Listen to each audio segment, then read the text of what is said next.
नमस्कार मित्रों, कारवां भारत के एक और एपिसोड में आप सभी का बहुत बहुत बहुत स्वागत। और थंबनेल देखकर तो आप समझ ही गए हैं कि आज हम अपनी ओवरलैंडिंग की कुछ स्मृतियां, कुछ बहुत ही खूबसूरत यादें आपसे शेयर करेंगे। यही नहीं करेंगे बल्कि जो अनुभव हमने उस दौरान लिए वो सब भी आपको बताएंगे। तो चलिए फिर बिना देर किए शुरू करते हैं आज का ये ब्लॉग। चलिए आपको हम लेके चलते हैं अपनी कारवां की तरह, आइए।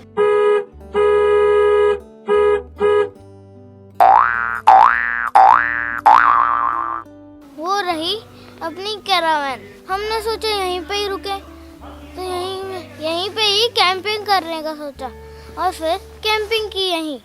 और आज यहाँ पे रुकेंगे, आज रहेंगे। पानी की व्यवस्था हो चुकी है, लकड़ियों की व्यवस्था हो चुकी है। आज ही नहाएंगे, आज ही कपड़े पहनेंगे, कल निकलेंगे। मित्रों, जैसा कि मैं हर बार कहता हूं कि जब भी आप ओवरलैंडिंग करने की सोचें तो कभी भी बहुत लंबी ट्रिप पे मत निकलिए। छोटी ट्रिप से अपने जीवन में इस प्रकार की यात्राओं की शुरुआत करिए। So in the same type we also started overlanding. मतलब उसको ओवरलैंडिंग तो नहीं बोलेंगे, हमने एक डे आउट से शुरू किया। जब भी कभी हमें समय मिलता था, सुबह समय मिला तो 2-3 घंटे का समय निकाला, बहुत ही न्यूनतम साधनों के साथ हम जाते थे। घर के आसपास जो भी रमणीक स्थान हैं उन स्थानों पर जाकर कुछ समय बिताते थे, चाय वाय बनाते थे, सुबह पकौड़े वकौड़े बनाते थे। मतलब बहुत कुछ किया हमने उन छोटे छोटे पलों में। और इनफैक्ट हमने पूरे डे आउट भी लिए, पूरा दिन बाहर रहना। और मुझे ऐसा महसूस होता था उस समय ये सब करने से कि ये हमें एंटरटेन तो करता ही है, साथ में जीवन में एक नई ऊर्जा भी विकसित होती है। मतलब एक रिचार्ज जैसा फील होता है। सो वो हमने कैसे किया उसकी कुछ क्लिप्स हैं हमारे पास पुरानी। सो वो आपके साथ शेयर करते हैं, आशा है आपको अच्छी लगेंगी। आज फिर एक बार मन हुआ किसी ऐसी जगह जाने का जहां प्रकृति हो, पेड़ पहाड़। और कारवां भारत का ये काफिला जा पहुंचा अजमेर के पांडेश्वर महादेव मंदिर।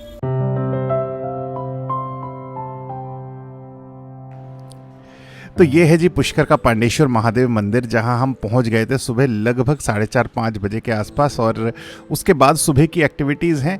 और क्योंकि अजमेर से पुष्कर बहुत ही पास पड़ता है, इसलिए अक्सर हम सुबह लगभग इसी समय उठकर, ये जो अभी आपको टोली दिखाई दे रही है, हम सब मिलकर जाते थे, खूब मौज मस्ती करते थे और फिर घर वापस आते थे।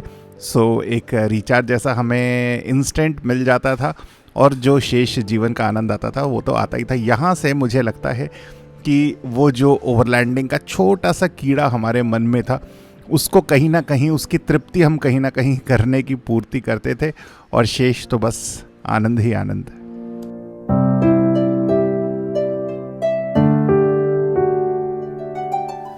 तो जी इस प्रकार डे आउट से करते करते फिर हमें लगा शिद्दत से कि यार अगर हमें ओवरलैंडिंग करनी है या हमें कैंपिंग करनी है तो दिन बाहर बिताने से नहीं काम चलने वाला। सो हमें एक नाइट आउट लेना चाहिए। तो वही हमने हमारे कुछ अच्छे मित्र थे, उनके साथ हमने एक ऐसा कार्यक्रम बनाया। बहुत ही अच्छी जगह है अजमेर के पास पुष्कर। सो हम पुष्कर गए और पुष्कर जाके हमने एक नाइट आउट लिया अपनी इसी कैंपर वैन में।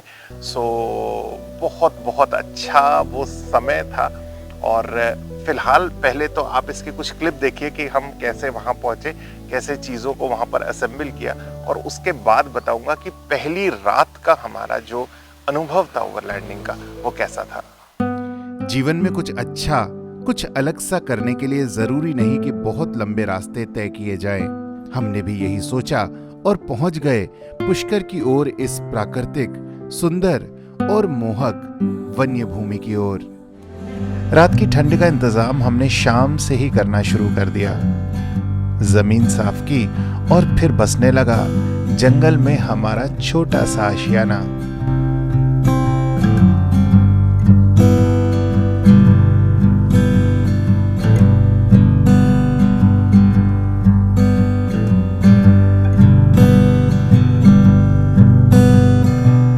आज रात का भोजन एक विशेष प्रकार के चूल्हे पे तैयार होना था, जिसे गड्ढा खोदकर बनाया जा रहा था।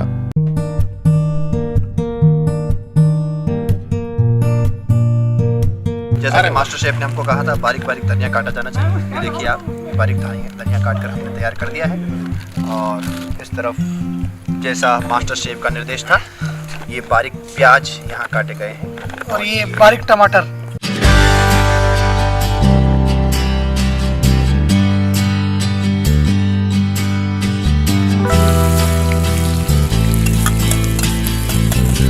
एक तरफ स्वादिष्ट भोजन बनना शुरू हुआ तो दूसरी तरफ हमने आसपास की जगह को सुंदर मोमबत्तियों से सजाया। मावत विशावा है, ओम शांति शांति शांति। इन आग की बढ़ती लपटों के साथ हमारा रोमांच भी बढ़ता जा रहा था।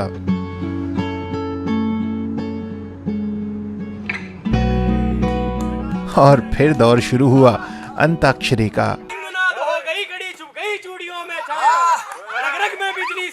आंखों में रक्त उबल आया, नन्ही तलवारें उठा उठा घोड़े पर चढ़ हुंकार उठी, बम्मा देव हुंकार उठी। दम मारो दम, देव इनके चिलम का जाएगा। बोलो शुभ शाम, हरे कृष्णा हरे राम, हरे कृष्णा हरे राम। गूगल लीजिए यार, आपको जो जानकारी वो बताओ। अंताक्षरी खेल लाइव फ्लॉक्सर का ही बताओ। तोड़ मरोड़ नहीं करना। बताओ बताओ।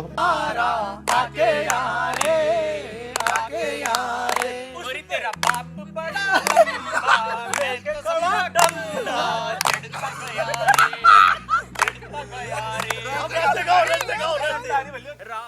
यार क्या होता है कि दिन तो बहुत आसानी से कट जाता है, सब तरफ चहल पहल होती है, पर जब रात हो जाती है, सुनसान हो जाती है, सन्नाटा हो जाता है, तो मन में डर सताने लगता है, खास तौर से तब जब आप अकेले हों। हालांकि मैं तो अकेला नहीं था, तो भी जब परिवार आपके साथ होता है ना, तो चिंताओं का स्तर थोड़ा सा अधिक होता है। वैसा ही मेरे साथ था। पहली रात सच बताऊं तो शायद ही मैं 2 घंटा सोया होऊंगा, सिर्फ इस चिंता से कि अगर यहाँ पर कोई आ गया, क्योंकि हम बिल्कुल ऑलमोस्ट फॉरेस्ट एरिया में थे, सेक्लूडेड जगह थी। सो दिन में अगर कोई आ गया, रात में अगर कोई यहाँ पर आ गया तो उसको क्या जवाब देंगे। अगर कोई जिसको हम असामाजिक तत्व जैसे बोलते हैं, कोई शराब पी के आ गया, इस प्रकार का कुछ भी हुआ, तो फिर उस सिचुएशन को कैसे हैंडल किया जाएगा, स्पेशली विद फैमिली। तो वो सारे कंसर्न मुझे भी सता रहे थे। But over period of time, जैसे जैसे अब हमने ओवरलैंडिंग अपने जीवन में बढ़ाते गए, अब तो वो सारी चीज़ें डिसॉल्व हो गई हैं। पर पहली रात वाकई बिल्कुल नींद नहीं आई। हो सकता है कि ऐसा आपके साथ भी हो, आपको भी रात को उतना ही कंसर्न लगे। अगर आप पहाड़ों में ओवरलैंडिंग करेंगे तो हो सकता है आपको जानवरों का डर लगे कि यार यहाँ कोई, क्योंकि लोग अक्सर आगाह करते हैं कि लेपर्ड है यहाँ पर, तो रात को लेपर्ड आ गया तो क्या करेंगे, भालू आ गया तो क्या करेंगे। सो ऐसे बहुत सारे कंसर्न हो सकते हैं आपके दिमाग में रहें, पर अंततः मुझे लगता है डर के आगे जीत है। सो अभी हम कर रहे हैं, बहुत समय हो चुका है, अभी तक तो ऐसा कोई इंसिडेंट बहुत अधिक इंटेंसिटी का नहीं हुआ, और शेष तो सब बढ़िया है। तो चलिए फिर एक बार और उसी जो हमने नाइट आउट लिया उसके कुछ और झलकियां दिखाता हूँ, और फिर बढ़ेंगे इस क्रम से आगे। यं वैदिका मंत्रदशः पुराणा इंद्रं यमं मातरिश्वानमाहु वैदान्तिनो निर्वचनीयमेकं यं ब्रह्म शब्देन विनिर्दिशन्।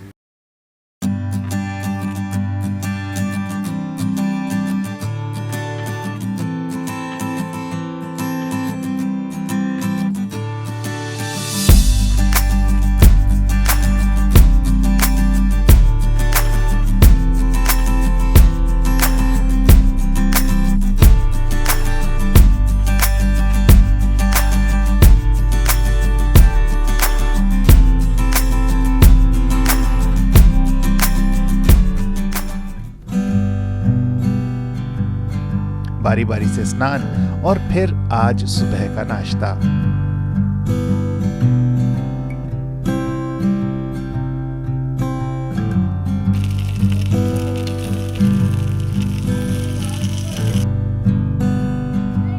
काटी काटी पर घोड़ा, घोड़े की दुम पे मारा तोड़ा, तोड़ा दौड़ा दौड़ा दौड़ा दुम, उठा के दौड़ा जी बहुत इंटरेस्टिंग था। मतलब डे आउट नाइट आउट लेने के बाद अब ये जो ज्वाला थी ओवरलैंडिंग की, बहुत ही ज़्यादा भड़क चुकी थी। हमें लगता था यार अब कहीं ना कहीं लंबा निकलना चाहिए, पर उस बीच में आ गया कोविड। तो कोविड में पर्याप्त समय, बहुत ज़्यादा कुछ एक्टिविटीज़ थी नहीं। पहला लॉकडाउन आपको पता ही है किस प्रकार से लगा था। सब रुका ही हुआ था। पर जैसे ही लॉकडाउन खुला फर्स्ट वेव के बाद, हमें लगा यार कहीं ना कहीं निकलना चाहिए, हमें एक लंबी ट्रिप पे जाना चाहिए। So we decided and we went to Badrinath. वो हमारा पहला अनुभव था जब हम उतना लंबा जाने वाले थे। लगभग 10 दिन हमें साथ बिताने थे। मेरे एक और मित्र, उनका परिवार, और एक और मेरे मित्र जो सिंगल हमारे साथ गए थे। सो हम निकल गए बद्रीनाथ के लिए। उत्तराखंड की पहाड़ियों की सुंदर वादियों के बीच अलकनंदा नदी का ये किनारा, सूर्य की बढ़ती चमक के साथ हमारा दिन कुछ यूं शुरू हुआ।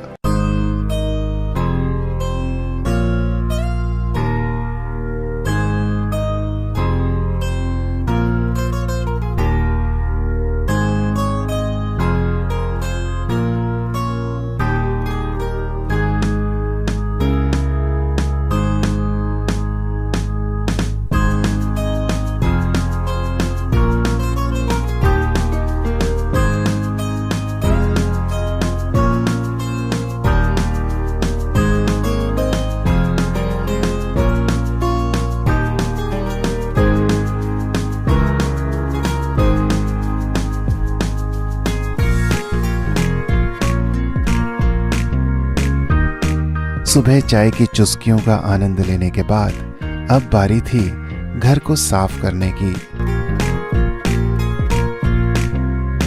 4 पहियों की गाड़ी पे बना ये हमारा छोटा सा आशियाना। सुबह के 9 बज चुके थे और हमारे मोटर होम के बैक साइड में इंस्टॉल्ड पैंट्री में तैयार हो रहा था लजीज नाश्ता।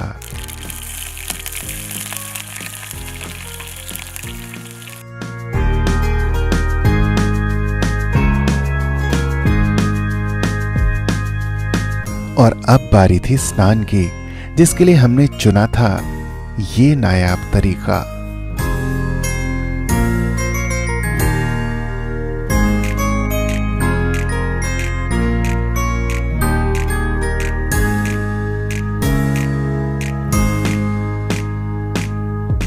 दिन के चढ़ते प्रहर के साथ हमारी अटखेलियां भी बढ़ने लगीं।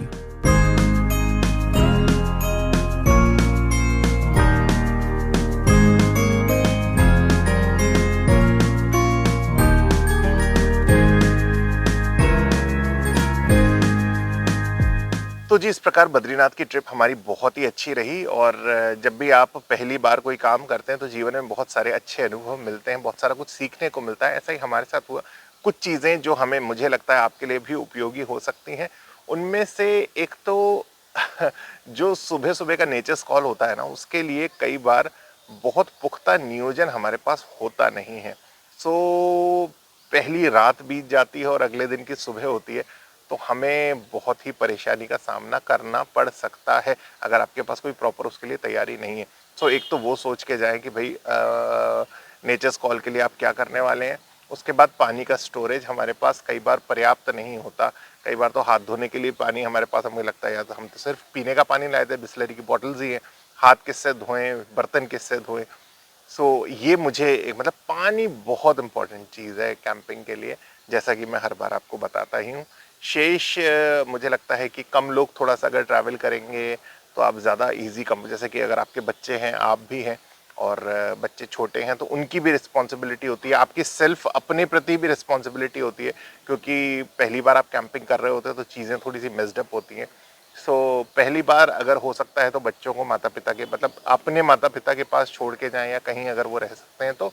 और अगर आप अकेले करेंगे और फिर नेक्स्ट ट्रिप से उनको एकम्पनी करेंगे तो ज़्यादा अच्छा मतलब अनुभव आप ले पाएंगे, बच्चे भी ज़्यादा एंजॉय कर पाएंगे। और शेष सामान का नियोजन बहुत ही इम्पॉर्टेंट है। क्या होता है जब पहली बार जाते हैं तो ये भी ले लो, ये भी ले लो, ये भी रख लो, ये भी रख लो, और गाड़ी में इतना सारा डेड सामान एक्यूमुलेट हो जाता है जिसका कोई काम ही नहीं होता पूरी ट्रिप में। ऐसा करने से बचना चाहिए। जो बहुत ही आवश्यकता की चीज़ें लगती हैं वही लेके जानी चाहिए। शेष चीज़ें अगर ज़रूरत पड़े तो रास्ते से खरीद कर काम चलाया जा सकता है। Over a period of time तो खैर आप अपने अनुभवों से जान पाएंगे, समझ पाएंगे कि क्या आपकी रिक्वायरमेंट्स हैं एक अच्छी ओवरलैंडिंग ट्रिप के लिए। और मुझे लगता है आप बहुत ही अच्छे से जब भी निकलेंगे इस प्रकार की कैंपिंग के लिए सो आप एंजॉय कर पाएंगे। शेष इसके अगले व्लॉग में हम आपको, क्योंकि अभी हम लोग दिल्ली में हैं तो बहुत ज़्यादा घर का तो मैं नहीं चाहता, बहुत ज़्यादा घरेलू कंटेंट मैं आपके साथ शेयर करूं कि आज क्या खाना बनाया, आज कहाँ गए। मैंने कुछ तो खैर स्मृतियाँ आपके साथ डाली, पर उसकी बजाय मुझे लगता है कि अगर ओवरलैंडिंग के कुछ और लेसन्स तो मैं नहीं बोलूँगा, ओवरलैंडिंग की कुछ और बातें मैं अगर आपके साथ साझा करूं तो शायद आपको उससे थोड़ा सा बेनिफिट भी होगा। और क्योंकि हमारा चैनल वैन लाइफ का एक चैनल है तो वो ज़्यादा आप रिलेट भी अपने आप को उससे कर पाएंगे। आशा है कि इस प्रकार की ये सीरीज़ आपको अच्छी लगेगी जब तक हम यहाँ हैं, जब तक हमारी पारिवारिक व्यस्तताएँ हैं। शेष तो बस वापस लौटेंगे जल्दी से रूपनगर और शुरू करेंगे अपने आगे की यात्रा। तो चलिए आज के व्लॉग को यहीं करते हैं एंड। आप रखिएगा अपना ख्याल, स्वस्थ रहिएगा, खुश रहिएगा। शीघ्र अगले व्लॉग में यहाँ मतलब हमारी फर्स्ट ओवरलैंडिंग ट्रिप के बाद हम आपको बताएंगे कि जो हमने पहली लद्दाख ट्रिप करी उसमें हमें क्या क्या दिक्कतें आई, क्या क्या अनुभव मिले और किन लर्निंग्स और लेसन्स के साथ हम वहाँ से एग्जिट हुए। तो बस जल्द मुलाकात होगी। आप रखिएगा अपना ख्याल, स्वस्थ रहिएगा, खुश रहिएगा। जल्द मिलेंगे। नमस्कार। अलकनंदा नदी के किनारे बिताई गई आज की रात हमारे लिए एक स्वप्न समान थी। सिगड़ी पे बन रही खीर, भीनी भीनी सर्दी, अग्नि का ताप और दोस्तों का साथ।